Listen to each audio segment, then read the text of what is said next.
Yo, yo, yo, yo, yo. So we're gonna talk about USC and whatnot, but I want to do my little black and missing segment. There's a couple of young men that's missing.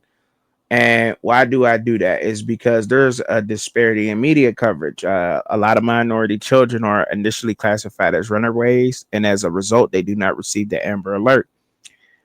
Missing minority adults are labeled as associated with criminal involvement with gangs and drugs. There's a desensitization, excuse me, and it's believed that missing minorities lived in impoverished conditions and that crime is a regular part of their lives. So there's a disparity in media coverage and why they don't get it right. And I want to talk about Christopher Donaldson Jr., a young female that they let transition. That's up to them. Nonetheless, it's been miss. She has been missing, or excuse me, he has been missing since January 11th, 2025. 14 years old, from San Antonio, Texas. Gender female, black, medium complexion, 5'11", 115 pounds, hair color brown, hair length medium, dreadlocks, eye color brown. Location last seen. Christopher was last seen at the Navy Bowl Alamo Dome in the 1000 block of Lamar Street and North Palomado Avenue in San Antonio, Texas. Circumstances of disappearance is unknown, but the family reports that they have not heard from Christopher since the Navy Bowl, which is highly unusual. Anyone with information, please contact the San Antonio Police Department at 210-207-7660. Again, that's the San Antonio Police Department, 210-207-7660, or BAMFI at 87797-BAMFI. Now, I may not agree with some of the worldly things that go on in the world. However, this is a young person that is missing. This is a person that somebody, parents are worried, sick about their child, and that's missing. So I asked, now, rather what religion, creed, color you are, that you send your prayers and good vibes out to this family. And hopefully, Christopher Donaldson Jr. is okay.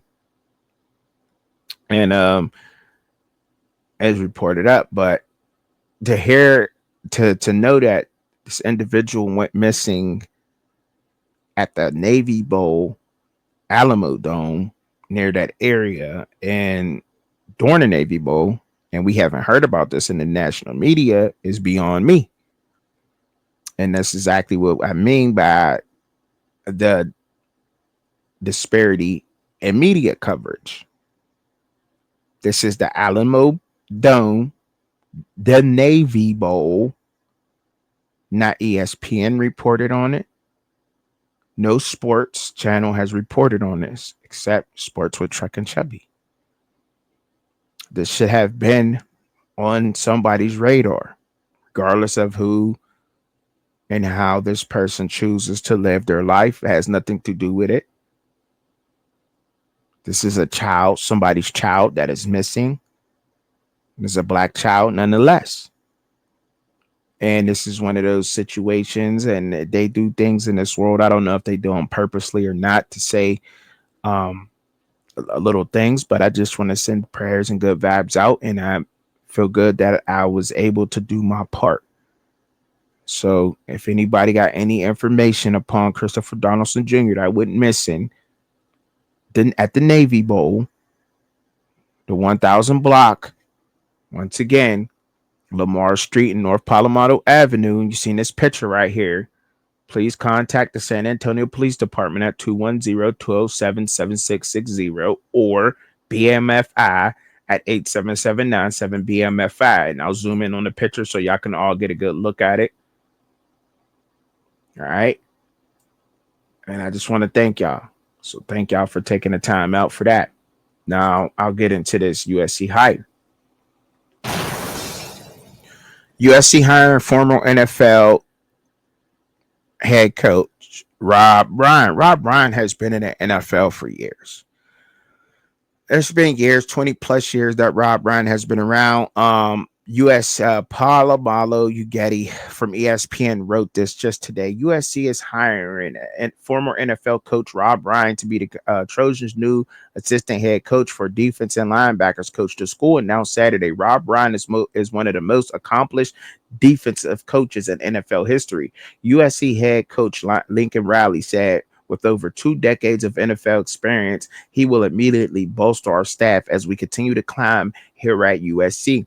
He has coached some of the NFL's top players, including numerous Hall of Famers and all pro selections. We're thrilled to welcome Coach Ryan and his family to our program. All right.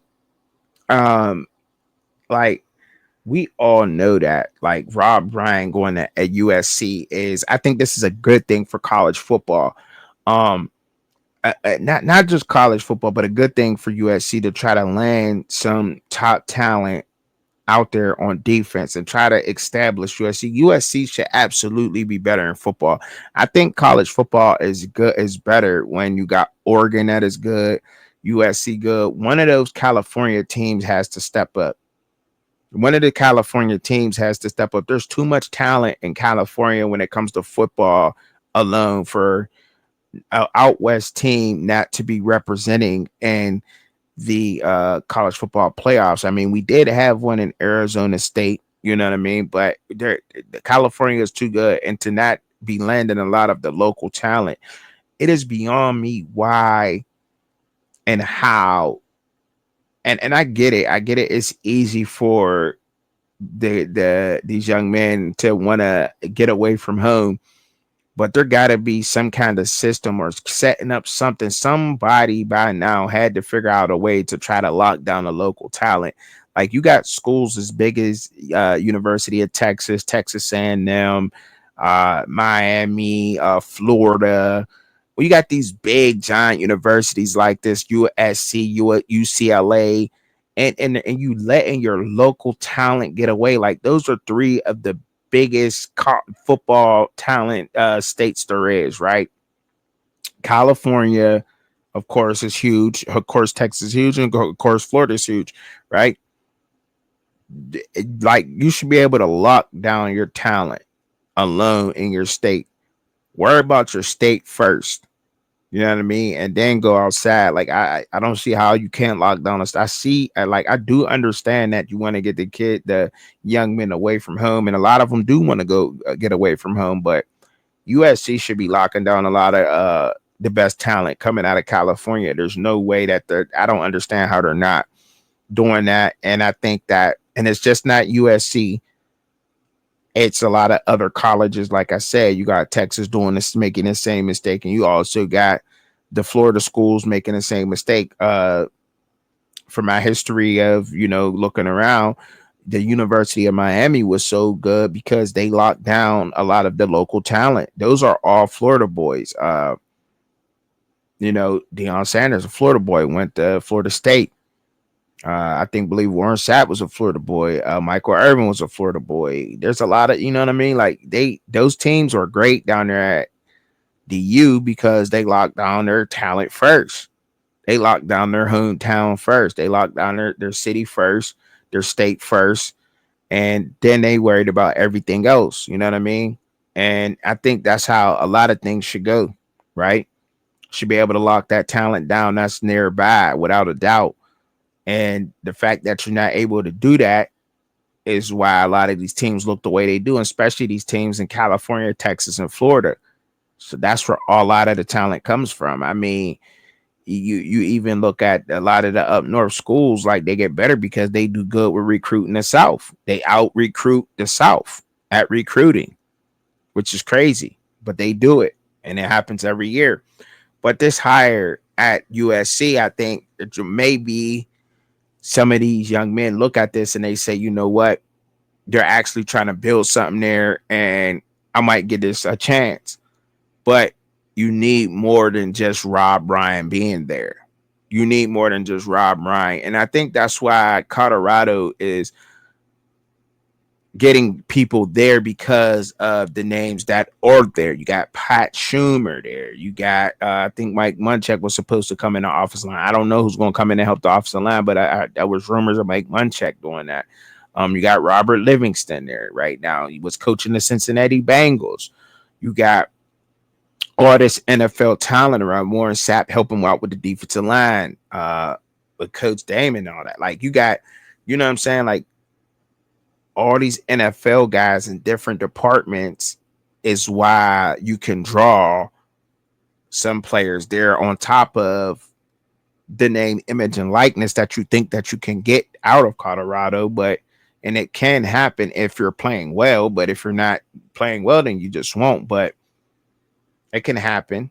And USC should be a top school to do so. But I do think that this is a right move in the right direction for a program like USC.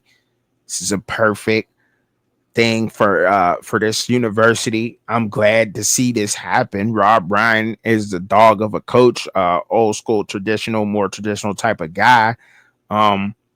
But let's I'm gonna call it what it is. Some of the best defenses that we've seen around. I think the New England Patriots, we've seen the New England Patriots and the 01-02 season. He was with them and with Bill Belichick up there in New England. And then in 2003 to 2004, he was with New England also. So, and those were some great Patriots teams. Like, let's not get it twisted. 01, the 2000 Ravens was balling, the Patriots was balling, the Steelers were balling, but the Patriots defenses were up there. Mike Vrabel, Vince Wilfork, a lot of the guys were up there. You know, the Teddy Bruschi, you know, like a lot of great guys played on that defense with Rob Ryan. Rob Ryan was also down there in Dallas at one point, was at DC, and they did pretty good then too. I mean, they given up a lot. And then and I think that the season before he got there, they had given up a lot of yardage, and then he got there, he kind of cleaned that up and they did good, but then they kind of reverted back. But he knows what he's doing, right? And then college is moving in this way to where this coaching thing is going to matter. And I think I also think this is a good hire because you have somebody who's also had experience at being a defensive coordinator, right? So they understand of how to get the linebackers to fit in to the scheme of the defensive coordinators, also the assistant head coach. You know what I'm saying? So he'll draw some guys there also. You know what I mean? He'll definitely help draw some guys there with Lincoln Riley. I think this could be a match made in heaven, man. It could end up that way. So I will be paying attention to USC and see what they're doing. There's a lot of good moves going around right now. But I do think this is a step in the right direction for them. And, you know, because you would really have to think about that. And you'd be a fool not to go to USC. It's a top-notch school, big school, California. And now you got Rob Ryan being assistant head coach there with Lincoln Riley. This can be good. This can be a very good move. And I don't see why they won't be able to coach up some good linebackers because he's worked with a lot of good guys. So Rob Ryan knows talent. He knows a dog and knows how to get it out. So I can't wait to see what they put on the field, man. Shout out to USC, man. See what they doing, man. See what they doing out there. And other news, man. It's kind of a little downer or whatever, but it was on my Twitter machine because I know I'd be on my Twitter machine. And I'm kind of looking at Say Cheese, and I know they're like a tabloid, if you will, kind of ish. But a 17-year-old high school basketball star, Noah Scurry, who had the highest SAT score in his graduation class, was killed in Philadelphia after he dissed somebody in a rap video. It's sad, bro. Like, this is that young man right here. Like, I can't. Why am I trekking? Why was you talking about it? First is sports, right? It's a young basketball player, star, who was very smart and was on his way to college, but made a rap song video and played gangster in a video. Not to say that this young man wasn't like, you know what I mean? Like, he wasn't, I'm not going to say like you're not about that life. Like, just because we live and the hood or we from the hood don't mean we gotta play gangster all the time. You ain't gotta, you know what I mean? You gotta know when to walk away, bruh. You gotta know when to chalk it up. Like it's like, okay, it's cool. Yeah, people always gonna have something to say about you for the rest of your life, whether you make the decisions or you don't make the decisions. Because if he didn't diss the guys or whatever in the video, then they would have been calling him a punk, dissing him and doing this, you know what I'm saying? And now he's under the pressure to talk about, you know what I mean, to make a rap video, but he's on his way to college. He's going somewhere. He's about to make something of himself. But now he don't now he can't do that. Now he don't even have the chance to make something of himself. And now there's two young African American men gone because whoever, killed this young man will be looked for this, so they'll lose their life, and then he lost his. But I mean, that cycle keeps going on, but it doesn't mean that I should not speak on it, and I shouldn't try to use my platform to change this. Like, you a young hooper. Like, what happened to the crowd that just said, like, man, yo, look, youngin, man, you don't even need to be making a music video about that. You are the prize, bro. He's the prize. Noah Scurry was the prize of the bunch. He the one that's about to get us up out of here, bro. If nonetheless, bro, about to have us on some college campus somewhere with a bunch of, you know what I'm saying, with a bunch of baddies, you know what I'm saying, and whatever else, free Nike clothes, free Jordan, whatever, bro, whatever it is, bro. Like, yeah, that's how people got to start thinking. Like, people got to stop thinking so small out there. But there's a crowd of young men who don't listen. A lot of these youngins don't listen. I get it. They don't when they hear nobody talk like this. But should it stop me from talking like this? Absolutely not. Absolutely not.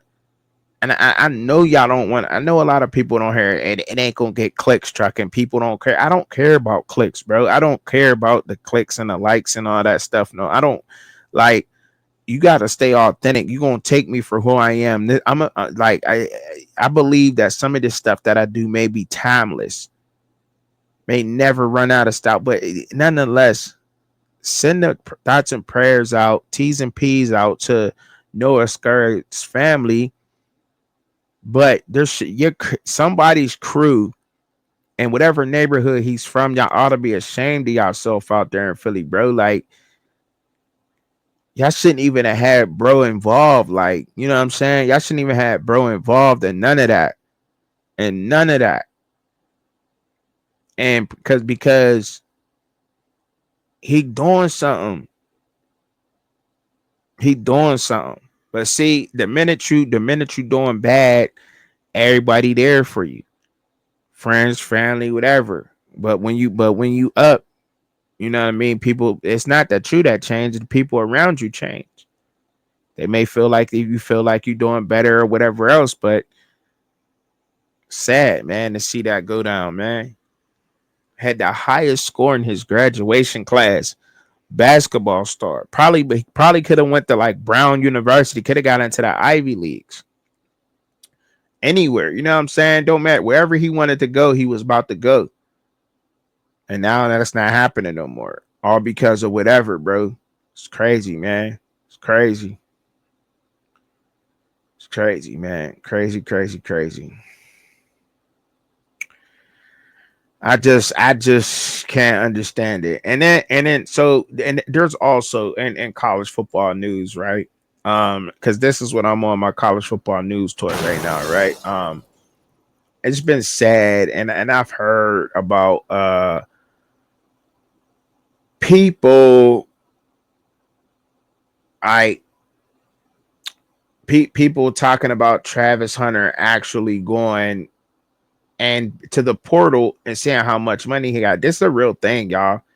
This is not something that's not out there. Like, people are really talking about this. Like, you could sit here and say like, oh, trucker, you full of ish, trucker, you full of ish. No, I'm not, bro. This is a real thing. People are actually sitting here talking about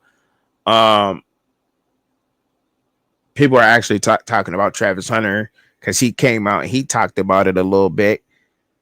How much money Carson Beck was getting paid, 10 million, and how much would he get paid if he hit the portal. And now there's people actually talking about this stuff. and they don't want to go to college to play. Go to the pros to play football. I wonder what people would say if Travis Hunter decided to stay in college. I honestly want to think about what would people say if Travis Hunter decided to stay in college and play football. Would it be dumb? I mean, he'll dominate the sport. So, are you throwing 10 million at him? Because if you're gonna give but that's Miami. Miami got 10 million to give Carson Beck. Carson Beck 10 million. Not Fernando Mendoza going to Indiana trying to poach him up out of Indiana, but Carson Beck from Georgia. They're gonna give him $10 million. To each his own. But Travis Hunter, if Carson Beck can get 10 mil, Travis Hunter, just to give it a number, just to kind of play with this thing, right? I think you would have to give Travis Hunter like, I don't know, if Carson Beck is worth 10 mil, then I guess Travis Hunter got to be worth double that, right? 20 mil. Fully guaranteed. And that's the thing with this. This is full and guaranteed money. This ain't money dependent on how you perform or if you get hurt. This is guaranteed money in college football. So it brings up the question in the conversation to be started right now is the money that you're getting paid. Like, why can't people play? Why would you be dumb to sit there and play college football if you're 27 years old? These guys are coming out that old, and I talked about that in my Steelers video. But these guys, like, there's nothing wrong with that. They're getting a bag. If half of us was in man, listen, let me say this. If any of us out there was in shape enough to play football, any college sport, goddamn it, I would do it.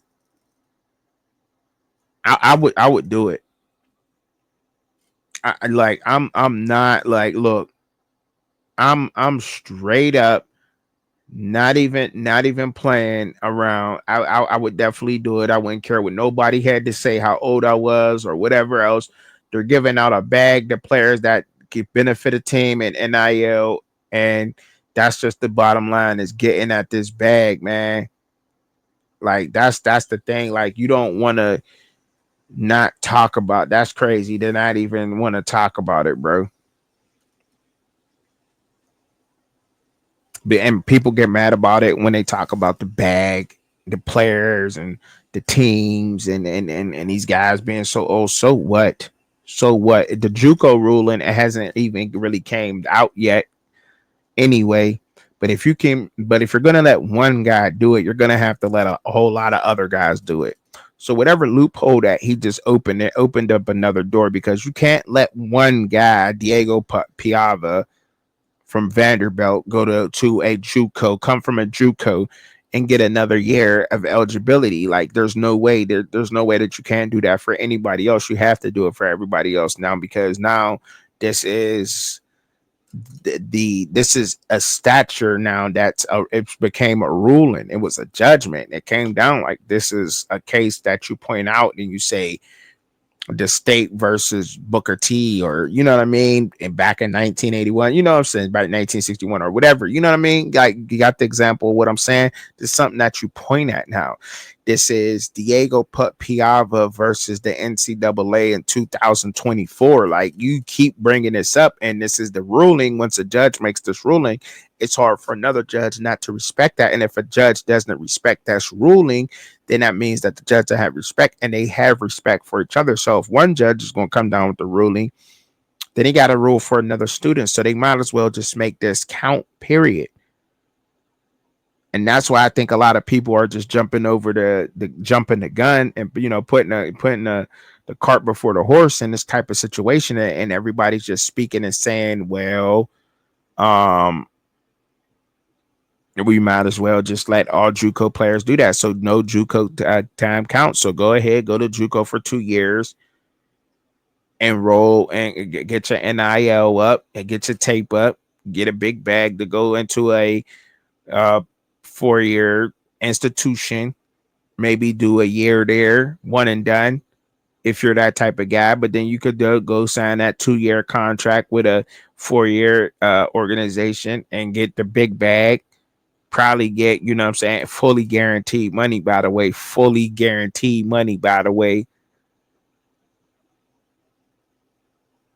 and go off with that. I don't think there's anything wrong with that.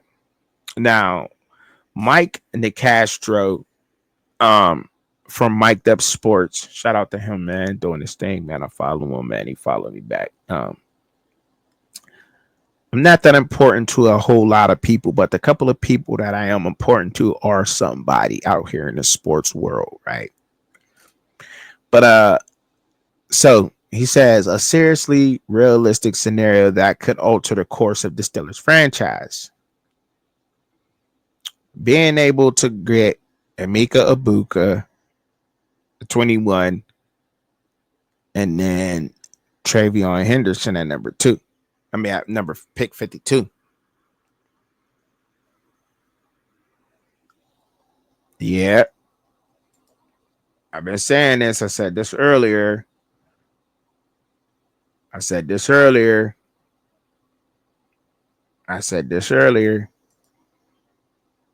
need a back. I didn't think about Travion Henderson, but damn it, if the shoe fit, wear it. Let's go. I'm all for it. There's a lot of talent that's slipping in the draft, man. A lot of it. And I you know what? I think I'm gonna go ahead and I'm gonna talk about it, but in the next video. So make sure that you tune in. Become a member, you get it, or you just gotta wait till tomorrow, dog. Peace.